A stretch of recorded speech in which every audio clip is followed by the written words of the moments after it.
Guys, welcome to my channel. I am back with the co-stars this week. So double feature next week, but this week it's the co-stars, and I'm back with my face. I know that a lot of people said last week, why were you not on it?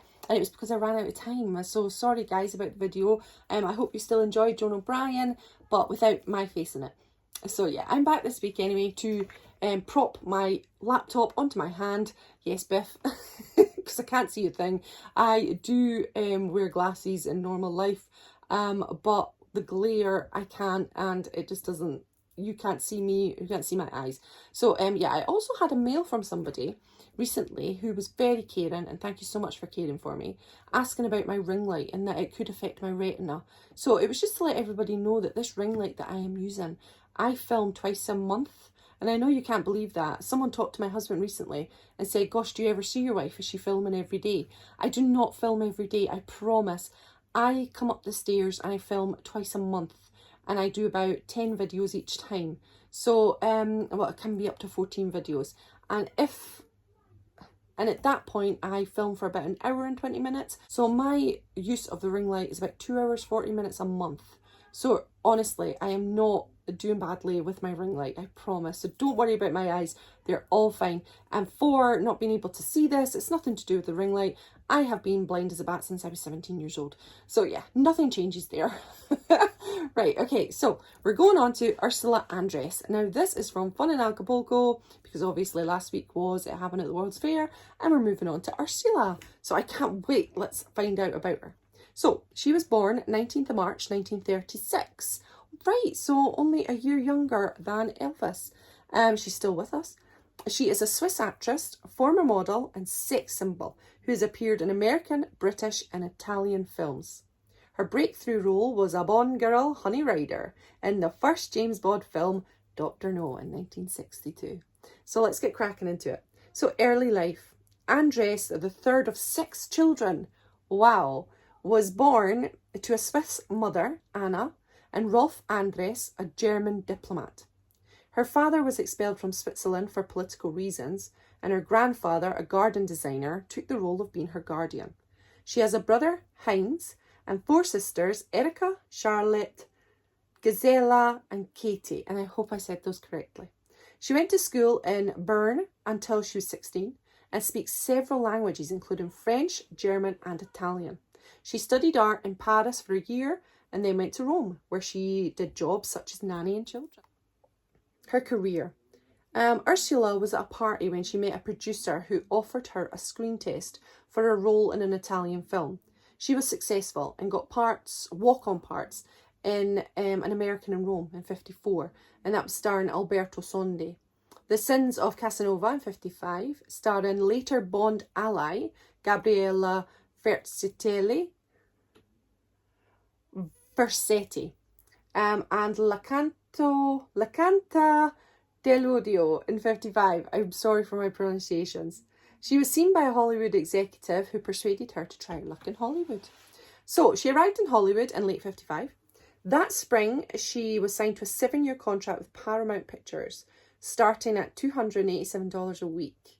The contract resulted in no acting roles owing to her reluctance to learn English at the time. I spent most of my time watching old Marlene Dietrich movies, she said. Andress did receive some publicity for dating James Dean shortly before the actor's death. Did she? I didn't even know that. Wow. She bought herself out of her contract, and in 1956 was announced she signed to Columbia Pictures. She made no films for them either. Wow. She stayed in Hollywood because she married John Derek in 1957. In 1959, it was announced she and Derek would star in a film, High Variety, but no movie resulted. Wow. So, she returned to the screens in 1962 in an episode of Thriller with Angelandro Ray. Andress soon became internationally famous as Honey Rider, Shell Driver, and James Bond Object of Desire in Dr. No. Wow, in 1962, the first James Bond film. In what became an iconic moment in cinematic and fashion history, she rose out of the Caribbean Sea in a white bikini, sporting a large diving knife on her hip. The calypso was sung by Diana Coupland. The scene made Andress a quintessential Bond girl. Andress later said that she owed her career to that white bikini. This bikini made me into a success. As a result of starring in Dr. No as the Bond girl, I was given the freedom to take my pick of future roles and to become financially independent. The bikini she wore in the film sold at auction in 2001 for £41,125. Wow. In 2003, in a UK survey by Channel 4, her entrance in Dr. No was voted #1 of the 100 greatest sexy moments. Andress won the Golden Globe Award for New Star of the Year in '64 for her appearance in the film. Wow. Andress followed it playing the female lead in an Elvis Presley musical, Fun in Acapulco, in '63. She was billed after Frank Sinatra, Dean Martin and Anita Ekberg in 4 for Texas. And her casting in the latter led to the title being changed from 2 for Texas. Both films were widely seen. Less So was a film Andress starred in alongside Derek, Nightmare in the Sun in '65. 65 nude photographs of her from Nightmare in the Sun were published in Playboy. It was the first of 7 times she was pictured in the magazine over the next 15 years. When asked why she had agreed to do the Playboy shoot, Andress replied coolly, "Because I'm beautiful." Whoa, what a diva. Good on you, love. I love that. I think that's great. And people get to be successful in that kind of career by having a good ego, don't they? Andress was the supporting role in the comedy. Andress was cast in the title role of She, 65, playing an immortal queen for Hammer Films and Seven Arts production. And it was shot in England and Israel. Andress was a supporting role in the comedy What's New Pussycat in '65, which was a huge hit. She went to France to play Jean-Paul Belmondo's love interest in Up to His Ears in '65, which were popular in France. And she and Mondo became romantically involved, leading her and Derek divorcing, although she'd already separated for a year. Andress moved to Paris to live, and it was her home for the next 7 years. In Italy, she starred opposite another actor in a science fiction movie, The 10th Victim. She returned to Hollywood to play George Peppard's love interest in the World War film The Blue Max in '66, another success at the box office.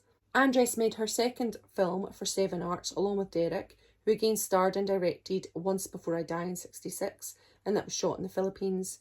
More widely seen was the Bond satire Casino Royale in '67, where Andress played Vesper Lind, an occasional spy who persuades Tremble, played by Peter Sellers, to carry out a mission. It was a big box office hit. Her fee was a reported $200,000. Val Guest directed Andress in Casino Royale and said, "I don't think I've ever met someone who's so universally loved by everyone in the studio. They do anything for her, and this is really quite something. One day someone's going to get the real Ursula on the screen in a comedy, and she's going to astound everybody. The trouble is that she's so tense." Okay, so in the 70s, Ursula did some action films, State Line Motel, Loaded Guns, African Express, The Sensuous Nurse, and she did a comedy with another Bond girl, Barbara Boucher, in 1976, which was a word that I am not quite aware of to say. So, in the 80s, she played Aphrodite in the '81 Clash of the Titans alongside Laurence Olivier. During the making of the film, Andress got into a romantic relationship with leading man Harry Hamlin, who she had a son with. In '82, she portrayed Mabel Dodge in the adventure drama film Red Bells and guest starred on shows like Manimal and The Love Boat. So she was also in television in the 80s. She was in the Emmy-winning miniseries Peter the Great and joined the cast of the primetime soap opera Falcon Crest for a 3-episode arc in '88. Since the beginning of the 90s, her acting appearances have been rare. She was in The Cave of the Golden Rose 3, 1993, and The Cave of the Golden Rose 4 in '94, for example. In '95, Andress was chosen by Empire magazine as one of the 100 sexiest stars in film history.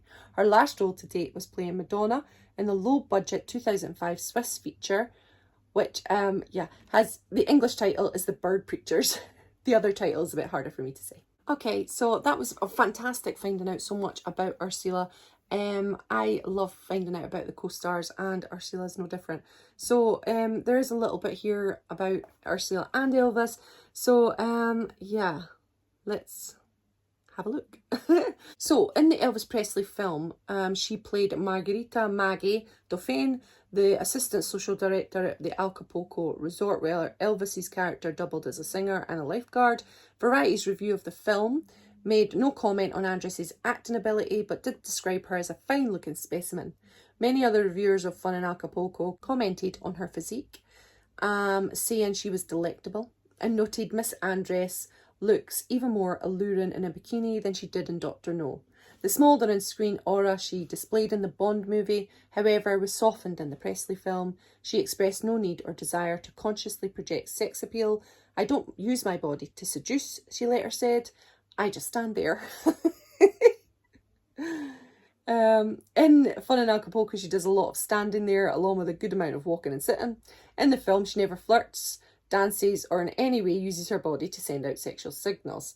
In the film's closing production number, she can be seen in the crowd, gently swaying to the music. So, the actress's shoulders turned out to be her most prominent physical feature in Fun in Acapulco. In close-ups, her large shoulders extend out of the frame on both sides. Presley biographer Peter Gwirlnick states that Elvis calmed Priscilla's jealousy concerning Andress by saying he could never fall for a girl whose shoulders were broader than his. The reference to Ursula's shoulders relates to a comment Elvis made at Graceland after finishing work on Fun in Acapulco. And Elvis associate Alan Fortas recalled the incident in his 92 book. "When we came back from Hollywood and somebody brought up her name, Elvis blushed a little and said something about how big her shoulders were. I was embarrassed to take my damn shirt off next to her," he said, laughing. As for Ursula herself, she had very only fond memories of Elvis and the time they worked together in Fun in Acapulco. "I adored Elvis," she later said. "He was the kindest man there was. At the beginning, I was not fond of him. You know, you judge people by what you read about them. But Elvis was adorable, so sweet, nice and kind. We continued to be friends, and I saw him once or twice a year." Oh... So, isn't that absolutely lovely? I mean, I haven't heard anybody as yet to have said unkind things about Elvis, except for maybe one person. Yeah, I think that's coming up on my channel on Tuesday. Look out for it. It's up on Tuesday. You will see what I mean when we're talking about it. Yes, it's interesting. So, back to Ursula. Isn't that wonderful what she said about Elvis and the misconceptions that she may have had before she worked with him and then discovered that he was an amazing human being and just a lovely person to be around. And that just says everything about Elvis, doesn't it? It's just wonderful. Oh, we're so lucky to have such an amazing person that we are fans of. So yeah, thanks so much for joining me, and thanks so much for Ursula being in Fun in Acapulco and making it such an enjoyable movie alongside Elvis. I absolutely love watching it, and I love watching Ursula. I think she's a beautiful, beautiful woman, and she said beautiful things about Elvis. So yay, I love her even more now. All right, thanks so much for joining me. I hope you enjoyed it, and I shall be returning next week with a double feature. So be there or be square. Bye, everyone.